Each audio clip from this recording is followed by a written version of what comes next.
जयंत चौधरी जी बहुत सुलझे हुए इंसान हैं, बहुत पढ़े लिखे हैं। लड़ाई को वो कमजोर नहीं होने देंगे। जो देश को तोड़ना चाहता है वो खुद टूट जाएगा। लोकसभा चुनाव से पहले इंडी के पास क्या बचा? ये सवाल इसलिए क्योंकि इंडिया गठबंधन की 4 मजबूत किलों में पूरब का पश्चिम बंगाल, पश्चिम में महाराष्ट्र, उत्तर में बिहार तो दक्षिण में कर्नाटक शामिल था। लेकिन लोकसभा चुनाव से पहले ही सब एक एक कर गुब्बारा फूटता जा रहा है। मोदी को मात देने की मुहिम बना मैदान में उतरा इंडी गठबंधन का जिस तरह एक एक कर फ्रेम दरक रहा है, उसमें नया नाम जयंत चौधरी का है। उस जयंत चौधरी का जिसके दम पर यूपी में अखिलेश यादव जाट वोट का दम भर रहे थे, इंडी गठबंधन को जीत का भरोसा दे रहे थे। इंडी गठबंधन के दम पर 2024 के चुनाव में बड़ा उलटफेर करने में लगे सपा के मुखिया अखिलेश को कभी भी बड़ा झटका लग सकता है। जयंत चौधरी समाजवादी पार्टी और इंडी गठबंधन को बाय बाय बोल एनडीए में शामिल हो सकते हैं। सूत्रों के मुताबिक बीजेपी की तरफ से जयंत चौधरी को 4 सीट ऑफर की गई है, लेकिन सपा का कहना है कि जयंत चौधरी पढ़े लिखे समझदार है।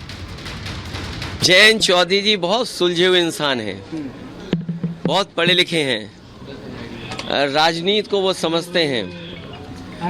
मुझे उम्मीद है कि किसानों की लड़ाई और उत्तर प्रदेश की खुशहाली की तरफ जो संघर्ष चल रहा है, उस लड़ाई को वो कमजोर नहीं होने देंगे। मैं नहीं मानती कि जो आरएलडी के जो मौजूदा जो नेता हैं जयंत चौधरी जी, जो राज्यसभा मेंबर भी हैं, वो इस तरह का कोई कदम उठाएंगे जिससे सीधे किसानों को क्षति पहुंचे। जयंत को मैं अच्छी तरह से जानते हैं, वो सेकुलर लोग हैं, तो वो कहीं नहीं जा रहे। वो मजबूती के साथ इंडिया गठबंधन में रहेंगे और भारतीय जनता पार्टी को हराने का काम करेंगे। ममता बनर्जी और नीतीश कुमार पहले ही इंडी गठबंधन की टेंशन बढ़ा चुके हैं, तो अखिलेश केजरीवाल सीधे तौर पर सीट शेयरिंग पर कांग्रेस को संकेत दे चुके हैं। गठबंधन की परेशानी यहीं पर खत्म नहीं होती, क्योंकि उद्धव से शिवसेना छीनने के बाद शरद पवार ने एनसीपी गंवा दी।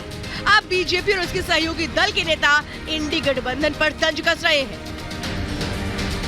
ये बरसों तक राज किए, ब्रिटिश की गुलामी किए, ब्रिटिश की अवधारणा को रखा और ये भी कहा जो देश को तोड़ना चाहता है वो खुद टूट जाएगा। एक एक करके अविश्वास कांग्रेस के प्रति जो उन्हीं के घटक दल दिखाकर उस गठबंधन को छोड़कर जा रहे हैं और उनको चुनौती अपने ही घटक दलों से मिल रही है। ऐसे में यकीनन कांग्रेस के लिए 40 सीटें भी इस बार पार करना यकीनन मुश्किल होगा। ये बयान भले ही सियासी हो, लेकिन जो हालात है उसमें इंडी गठबंधन के खड़े हो पाने की संभावनाएं सुस्त होती नजर आ रही हैं। और इन सब के पीछे वजह कांग्रेस के अड़ियल रवैये को बताया जा रहा है। तो बीजेपी का एनडीए संग मेल 400 पार का ब्लूप्रिंट तैयार है। ये नया उत्तर प्रदेश है और इस नए उत्तर प्रदेश की इस गाथा को आपको भी स्वीकार करना चाहिए। और इसमें आप यहाँ के सीएम रहे हैं, वो ठीक है, बहुत से के तो उसमें सभी लोगों ने प्रश्न आप पे खड़ा कर दिया है। जब चाचा ही आप पे आशीर्वाद नहीं बरसा रहे हैं तो औरों का आशीर्वाद क्या मिल पाएगा। हमारी मुलाकात हो गई प्रधानमंत्री जी से, आप समझ लीजिए 1995 से जो साथ में थे, आप बीच में 2 बार इधर उधर जरूर हो गए थे, लेकिन अब कभी नहीं, फिर वहीं रहेंगे, अब इधर उधर नहीं। कुल मिलाकर देखा जाए तो पूर्व, पश्चिम, उत्तर और दक्षिण के जिन राज्यों के दम पर विपक्षी गठबंधन सत्तारूढ़ एनडीए बीजेपी की आर्म ट्विस्टिंग की तैयारी में था, वहां वो खुद ही पटकनी खाते हुए नजर आ रहा है।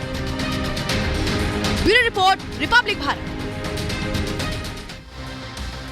तो चलिए अब आपको बताते हैं कि आखिर आगे होने क्या वाला है, दिल्ली में क्या होने वाला है। अरविंद केजरीवाल जो खुद को लगातार ईडी के संबंध से बचाते रहे, वो ये कोशिश करते रहे कि एक भी बार पेश ना होना पड़े, लेकिन ईडी सीधे सीधे कोर्ट चली गई और इसके बाद अब एक तरह से ईडी को ये एक तरह से जो उन्होंने कोशिश की थी कि अरविंद केजरीवाल जो अभी तक पेश नहीं हो रहे हैं, कम से कम कोर्ट इस पर कुछ कहा है और कोर्ट ने कह दिया है कि केजरीवाल को हाजिर होना होगा। केजरीवाल अब बच नहीं पाएंगे। केजरीवाल जो कह रहे थे कि नहीं ये तो राजनीतिक तौर पर एक तरह से मंशा है, गिरफ्तारी की मंशा है, क्या यही दलील आगे भी दी जाएगी? वो कौन सी तारीख है जिस पर पेश होना होगा अरविंद केजरीवाल को? ये रिपोर्ट देखिए।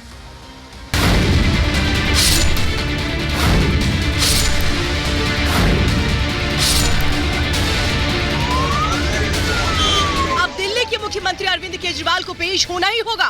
इस बार ईडी के सामने नहीं बल्कि दिल्ली की अदालत के सामने। दिल्ली शराब घोटाला मामले में ईडी के 5 समन के बावजूद केजरीवाल पेश नहीं हुए, जिसके खिलाफ ईडी ने कोर्ट में याचिका दाखिल की थी। सबसे पहले आपको बताते हैं कि ईडी की शिकायत कॉपी में मुख्य रूप से क्या था। उसमें लिखा था कि केजरीवाल जानबूझकर सम्मन पर नहीं आए। इतने ऊंचे पद पर बैठे लोग अगर कानून का पालन नहीं करेंगे तो इससे गलत मैसेज जाता है। ईडी ने इस मामले में अब तक कुल 14 लोगों को गिरफ्तार किया है। ईडी को अपनी जांच आगे बढ़ाने के लिए अरविंद केजरीवाल को सम्मन देना जरूरी था। ये शिकायत ईडी ने 3 फरवरी को दिल्ली की राउजवेनी कोर्ट में शिकायत दर्ज कराई थी, जिस पर फैसला आया। अभी तक केजरीवाल इन सम्मन को राजनीति से प्रेरित बताकर ईडी के सामने पेश नहीं हुए, लेकिन अब कोर्ट के सम्मन जारी करने के बाद केजरीवाल को 17 फरवरी को कोर्ट में पेश होना होगा।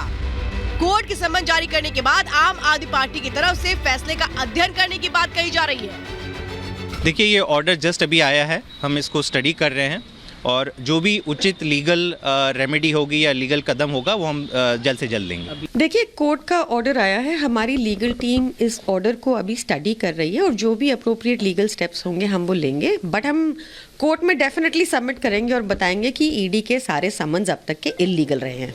इधर ईडी के समन को राजनीति से प्रेरित बताने वाले केजरीवाल पर बीजेपी कोर्ट का फैसला आने के बाद हमलावर हो गई है और उनसे इस्तीफे की मांग कर रही है।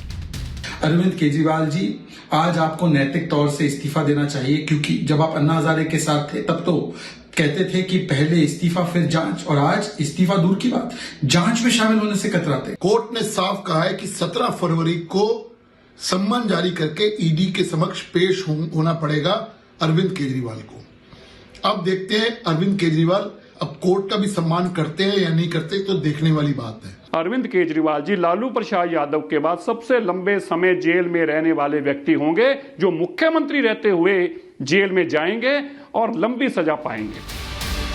और चलिए, अब वक्त हो गया आज की तस्वीर का, और आज की तस्वीर इस वक्त आप सीधे देख रहे हैं वो दमखम जो भारतीय सेना का आप देख रहे हैं। ये एक तरह से उस एक्सरसाइज को दिखाता है कि कैसे एक बड़ा ट्रांसफॉर्म हो रहा है और उसी की बड़ी प्लानिंग हो रही है। ये आप देख रहे हैं जो गरजते टैंक हैं, ये उसी की तस्वीर पेश करते हैं। ये हमारी सेना का वो दमखम है जो इन एक्सरसाइजेस के जरिए हमें पता लगता है। तो ये है वो तस्वीरें जो बताती हैं कि हम में है दम, और ये बात सबको समझनी पड़ेगी, माननी भी पड़ेगी। जो नहीं मानेंगे उनका खुद का ही नुकसान होगा।